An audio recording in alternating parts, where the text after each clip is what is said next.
Just looking through these numbers out from Target, and the numbers are very strong, both on the top and the bottom line. Let's run through this.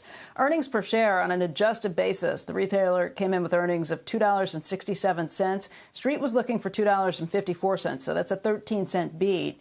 Revenue also better than anticipated, $28.34 billion versus the $27.4 billion the Street was looking for. So again, that's close to $1 billion of a beat on that front, too.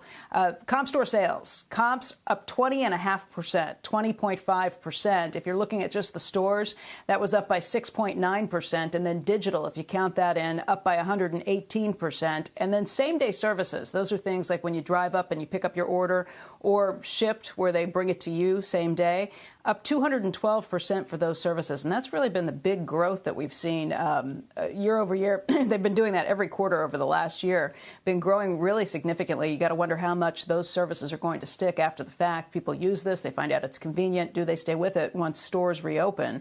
That's certainly the hope, I'm sure, of Target. Check this out. Shares right now down by about 19 cents. Let me give you a couple other metrics. They say for the fourth quarter in terms of traffic, number of transactions that were there, up 6.5%. The basket up by 13%. So the traffic was up very significantly in the fourth quarter. Also, in terms of market share, that's a pretty significant number, too. They're talking about like $9 billion that they've grown in terms of market share.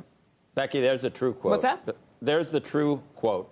You know, thank you. I couldn't figure out why it was down because this is strong numbers on every count. Yeah, it just so up by 1.6%. Yeah. Yeah, okay, so there's the trade, the first knee-jerk reaction on some of these things. What you would anticipate, shares up after stronger than expected numbers. We had seen already, guys, the numbers for November and December when they gave us the sales preview that we had seen for those 2 months.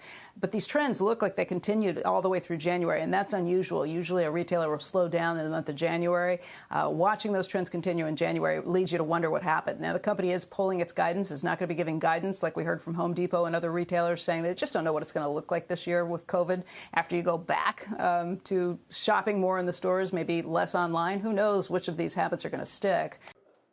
Shepard Smith here. Thanks for watching CNBC on YouTube.